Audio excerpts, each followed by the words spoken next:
For decades, the warp drive was blocked by a single impossible requirement: negative energy, a substance that, as far as we know, doesn't exist in our universe.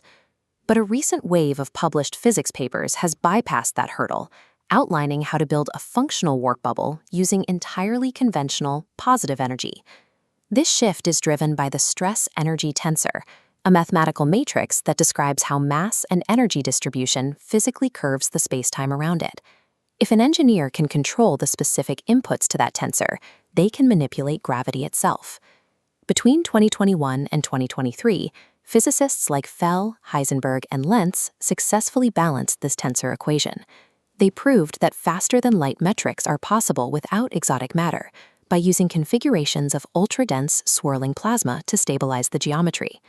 Then, between 2024 and 2026, researchers like Fuchs, White, and Rodal refined that math into a stable engineering target.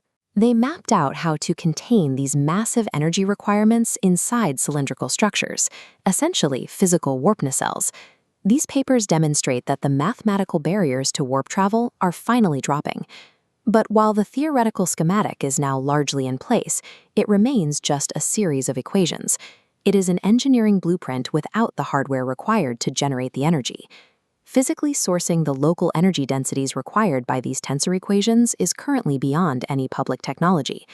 We are talking about plasma confinement and nuclear handling on a scale that exists only in the most advanced labs on the planet. This creates an immediate legal wall. Under the Atomic Energy Act of 1954, signed by President Eisenhower, any breakthrough involving high-energy nuclear applications is born classified. It belongs to the state the moment it is conceived. This act serves as an automatic security gate. The moment an engineer figures out how to build the physical energy source for the theoretical warp math, the project is legally mandated to vanish into the black budget. To move from paper to prototype, you don't look for more theoretical physicists. You look for applied engineers with the highest security clearances, people who know how to turn extreme physics into physical hardware.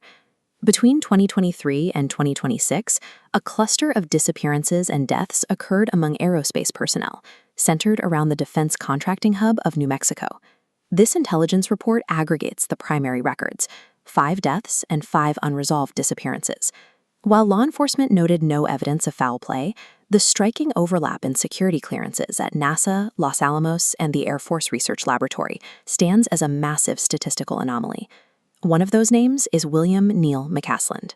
As a former AFRL commander, he oversaw a $4 billion portfolio of directed energy and advanced aerospace projects. He is the exact archetype of a program manager capable of integrating highly classified, high-energy subsystems.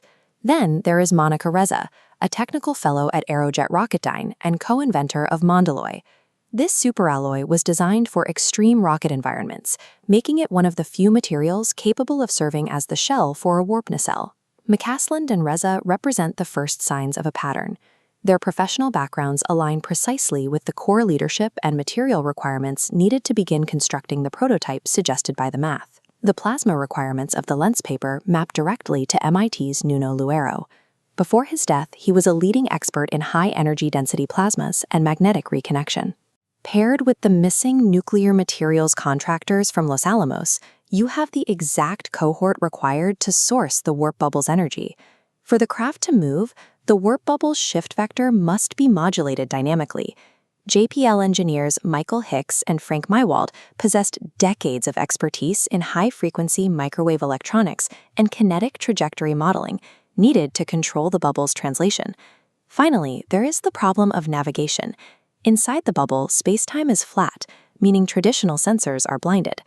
Caltech's Carl Grillmeyer specialized in astrometry, positioning by referencing external stellar streams. This is the only way to calculate a path when cut off from the rest of the universe. When you filter the noise, the signal shows a 1-to-1 match between this missing cohort and every physical subsystem required to engineer the tensor equations.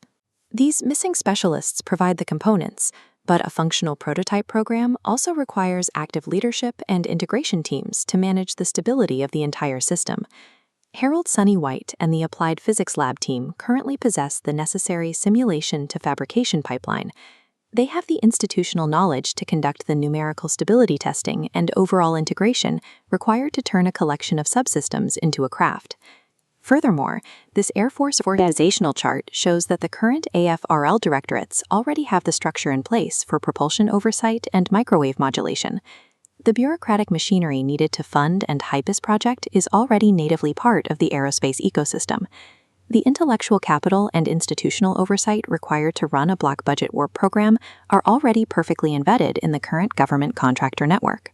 The physical infrastructure to hide and build this technology is concentrated at Kirtland Air Force Base.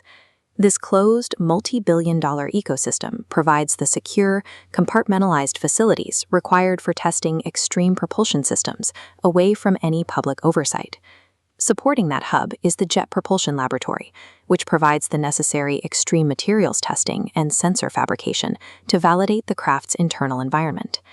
The evidence is objective. We have the public mathematical breakthroughs, a roster of missing specialists whose resumes map to the engineering requirements, living leadership, and the secure facilities capable of hosting the work. While there is no declassified confirmation, the components for a classified warp drive program are already fully accounted for across the existing aerospace landscape.